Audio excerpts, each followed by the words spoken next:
Bora lá, gente, para o nosso último bloco, não é isso? Sobre a evicção. Gente, como nós vimos, a evicção ela é uma garantia legal, não é isso? E sendo uma garantia legal, a extensão ali da garantia, ela é estabelecida pelo legislador. Nós sabemos que, ocorrendo a perda da coisa em virtude, de ação movida por terceiro, em virtude de sentença judicial, o adquirente, que é o nosso evicto, ele tem o direito de voltar-se contra o alienante para buscar o ressarcimento ali do seu prejuízo. Tem direito, gente, a essa garantia, bom que fique claro para vocês, não só o proprietário, mas também o possuidor e o usuário, tá? Nós vimos até quais são as verbas que fazem parte dessa garantia, que está lá no 450 do Código Civil, ok? Essa responsabilidade, gente, do alienante pela evicção, ela só vai ser excluída se houver uma cláusula expressa, tá? Então, não se admite exclusão tácita da garantia da evicção. O artigo 448 do Código Civil, ele deixa até de forma muito clara que podem as partes, por meio de um acordo, então por meio de um acordo expresso, reforçar, diminuir ou até mesmo excluir a garantia da evicção. As partes podem, então, impor a devolução do preço em dobro, isso seria uma forma de reforçar a garantia da evicção. Podem permitir a devolução apenas de uma parte do preço, seria diminuir a garantia da evicção, ou então podem até mesmo excluir as garantias da evicção, tá? Porém, gente, da leitura do Código Civil, eu vou ler com vocês, percebe-se que a lei ela não permite o reforço ilimitado desta garantia, tá? Ou seja, a princípio, a responsabilidade do alienante, ela não pode superar o prejuízo do adquirente, porque senão, gente, isso acabaria, infringindo os princípios da boa-fé e do enriquecimento sem causa, tá? Porém, não obstante, o artigo 449, ele permite o que nós chamamos de cláusula de irresponsabilidade, tá?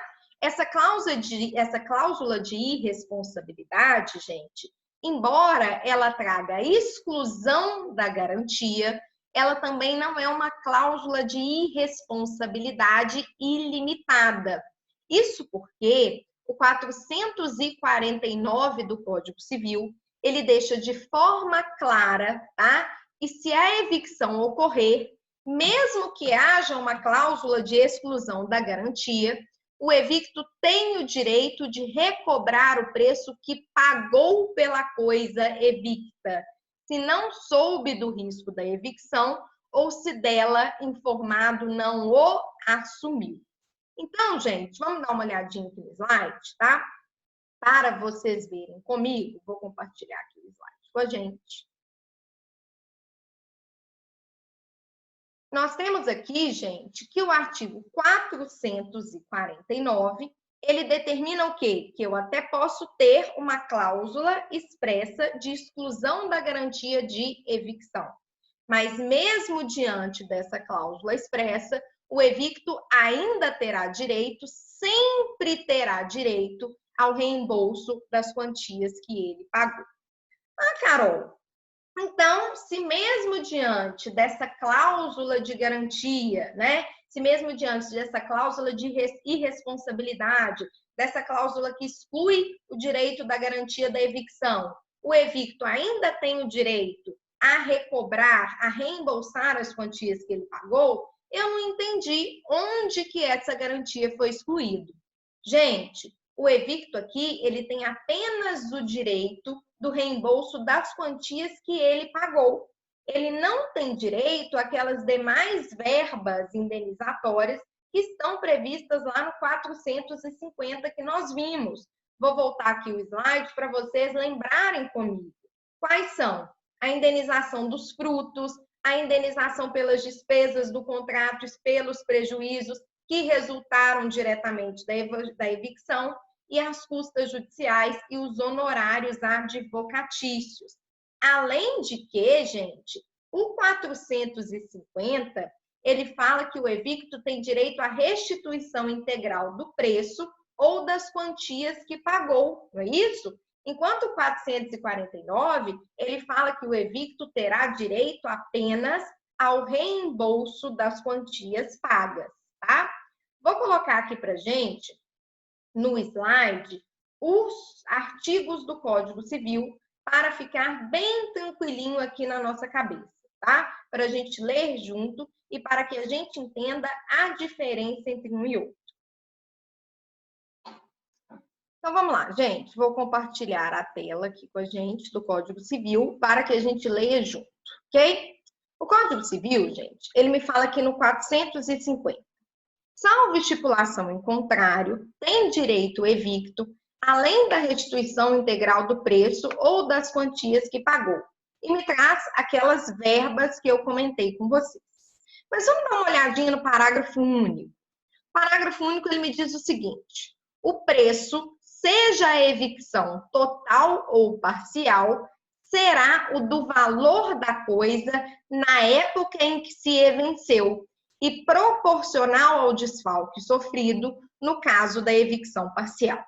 Então, gente, a garantia do evicto é da restituição integral do preço, mas do valor da época em que esse objeto foi perdido.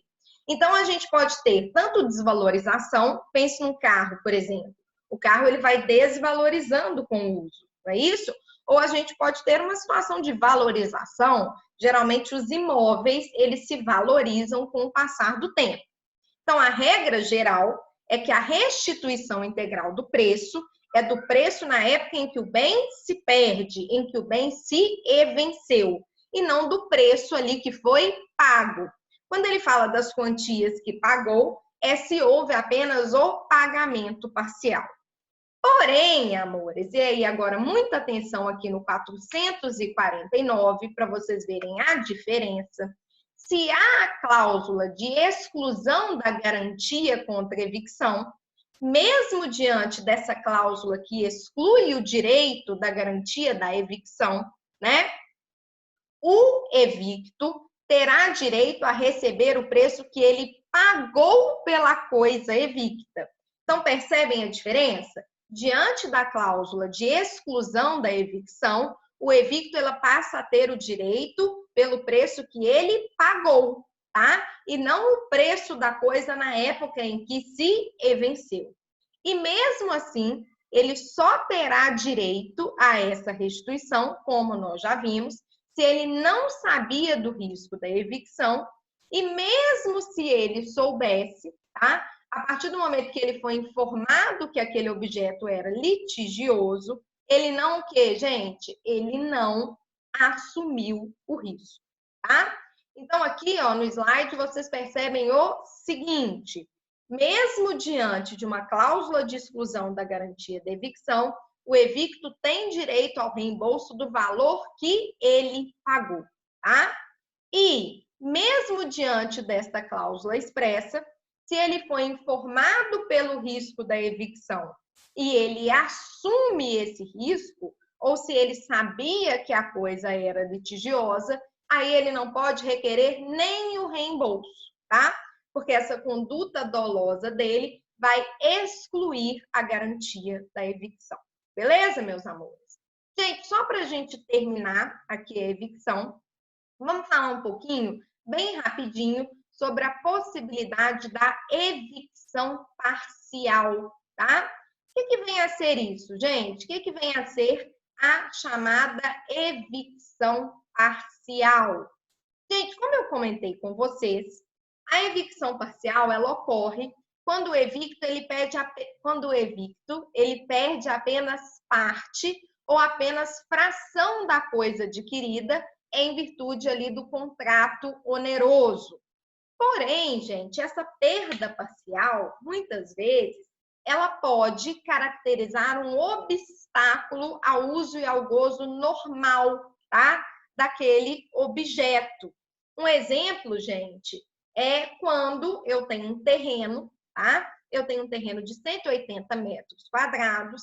Algumas cidades exigem, né, para que haja o registro de determinado terreno, essa metragem mínima de 180 metros quadrados, e por meio de uma sentença judicial, eu venho a perder 50 metros desse terreno, ficando com apenas 130.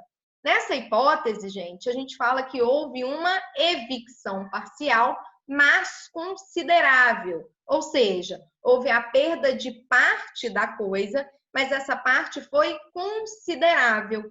E aí, diante dessa situação, o 455, ele dá ao evicto o direito de optar entre a rescisão do contrato e a restituição da parte do preço que é correspondente ali ao desfalque sofrido, tá? Mais uma vez, olho aí na tela comigo, tá? Que eu vou colocar para a gente o artigo 455 para lermos juntos, beleza? Olha aí, olho na tela, 455. Se parcial, mas considerável, for evicção, poderá o evicto optar entre a rescisão do contrato e a restituição de parte do preço correspondente ao desfalque sofrido.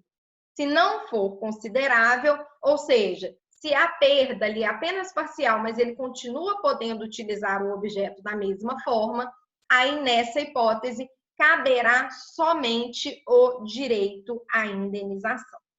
Gente, a evicção, vocês perceberam aqui comigo, ele está do 447 ao 457. São 10 artigos, tá? E nós passamos por todos esses artigos aqui, tá?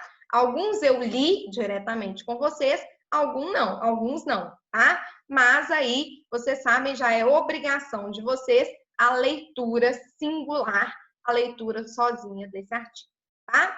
Espero que vocês tenham entendido tudo sobre evicção. Qualquer dúvida que tenha ficado, a gente tira nas nossas conferências ao vivo. Bom, agradeço muito a presença de vocês. Até mais e muito obrigada.